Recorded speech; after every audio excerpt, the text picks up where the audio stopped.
Bonjour à tous et bienvenue à cette nouvelle édition de la revue de la presse camerounaise. Le périple de ce matin, nous le démarrons avec la nouvelle expression qui nous amène à Bafoussam, où des conseillers municipaux rejoignent le MRC.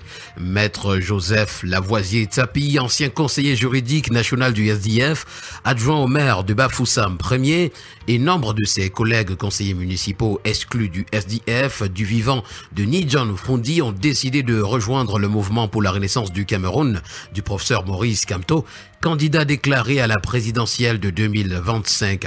C'est la première fois que l'on va parler officiellement des élus dans les rangs du MRC, des adhésions qui ont une implication décisive sur le scrutin présidentiel à venir, soutient un professeur de droit privé. C'est à retrouver ce matin à la page 3 du journal. Avec le Popoli Creator Salle, on parle de Covid-Gate. Manaouda Balachi serait-il encerclé? C'est une interrogation.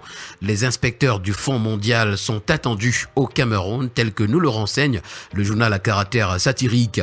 Le tri-hebdomadaire La Météo, pour sa part, nous renseigne que pour réintégrer l'ITI, le Cameroun réaffirme son engagement pour la mise en œuvre des mesures correctives. Au cours de la session du comité national qu'il a présidé ce 7 mai à Yaoundé, en présence du secrétariat international, le MINMIT, par intérim, le professeur Fou Kalistos Diantri, vice-président du dit comité, a présenté les efforts du gouvernement visant à sortir le pays de la suspension. C'est une information ce matin à retrouver à la page 3. Le jeune enquêteur, dans sa parution de ce jour, s'intéresse à la succession Sopo-Priso et s'interroge qui protège la liquidatrice Ngombok Marthe. Bientôt 25 ans que Paul Sopo-Priso est décédé. Sa succession est toujours dans l'impasse. Une liquidatrice a décidé de faire main basse sur les biens du milliardaire. Madame Ngombok Marthe, épouse bancale, ne laisse aucune traçabilité sur les actions qu'elle mène.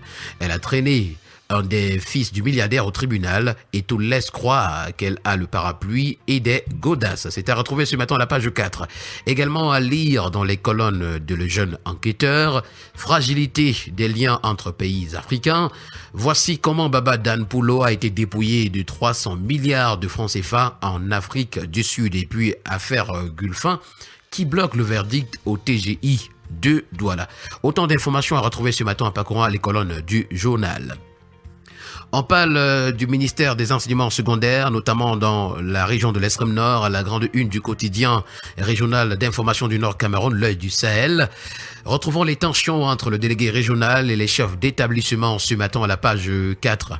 Le quotidien Info Matin, pour sa part, s'intéresse à la coopération entre le Cameroun et la Turquie. C'est une coopération bilatérale militaire renforcée telle que nous le renseigne à la page 3. Le quotidien, le MINDEF, Joseph Betty Assomo, a ce 7 mai, dans son cabinet à Yaoundé, reçu son homologue turc de la défense nationale, Yasser Güler, en séjour au pays dans le cadre de la commission mixte. Au menu des échanges, la ratification de plusieurs accords, notamment en matière de formation et des projets de l'industrie militaire en cours. Nous continuons ce matin avec le quotidien d'information générale et d'enquête. Ça, c'est Le Témoin qui parle de la gestion des déchets à Yaoundé. Quand les promesses ne ramassent pas les ordures, c'est le titre à retrouver ce matin à la grande une. La cérémonie de clôture du forum sur la gestion des ordures ménagères dans la capitale s'est tenue donc ce mercredi. Présentée comme une réponse concrète à l'insalubrité croissante de Yaoundé, la rencontre a accouché aux yeux de nombreux observateurs d'un discours sans lendemain. En attendant, l'état d'ordures continue de s'accumuler dans les rues au grand désarroi des habitants. Le premier news magazine camerounais Défi Actuel, pour sa part ce matin, parle de la Regional Bank. Les dépôts atteignent 38,5 milliards de francs CFA et les crédits 26,8 milliards de francs CFA en 2024. C'est la principale information à lire ce matin. Parlons d'économie avec le premier quotidien économique de la zone CEMAC, le journal L'Économie, qui donne la parole à Marc Kamgan qui dit, je cite, « Une dette mal maîtrisée peut entraîner des tensions budgétaires ». Dans une interview donc accordée au journal L'Économie, le patron de Harvest Asset Management revient sur ce qu'il faut retenir de la première édition du colloque financier international qui s'est tenu donc à Yaoundé. En petite une, le journal parle des grandes entreprises. Pourquoi le nombre de femmes promotrices reste marginal? C'est à retrouver. D'ailleurs, ce segment reste dominé par les hommes à 93,0%. Dans le même temps, l'on assiste à une baisse de l'entrepreneuriat féminin et qui touche tous les secteurs d'activité. À la grande une du quotidien Mutation, on peut lire ce matin, Cameroun, la bombe carcérale.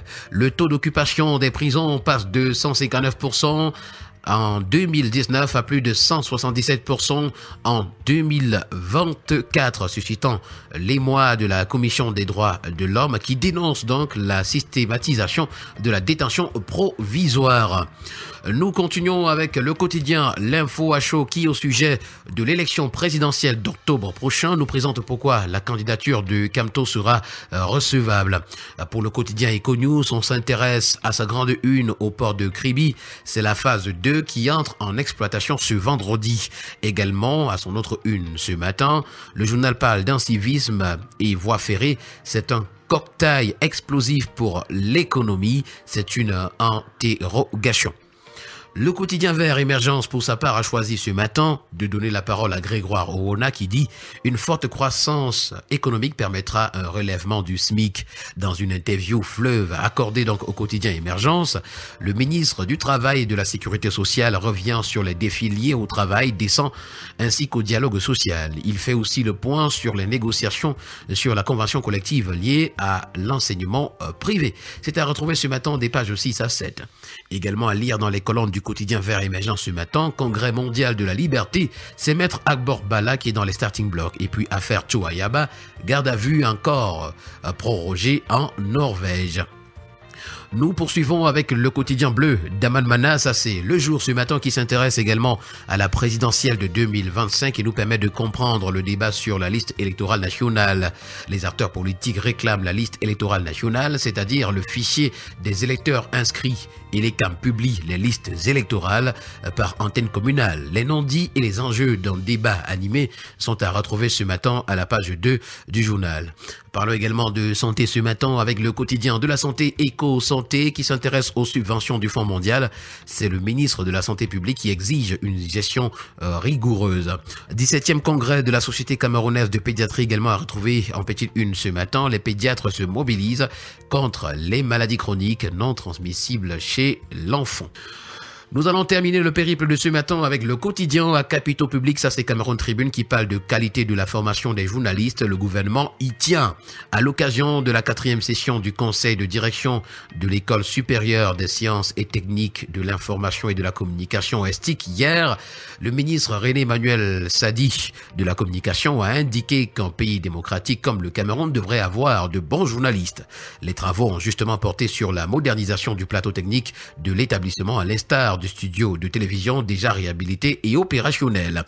L'information complète ce matin est à retrouver en parcourant les pages 16 et 17. Merci à vous d'avoir été à l'écoute de cette revue de la presse. Au plaisir de vous retrouver très prochainement pour une nouvelle édition. D'ici là, portez-vous bien. Agréable journée à tous.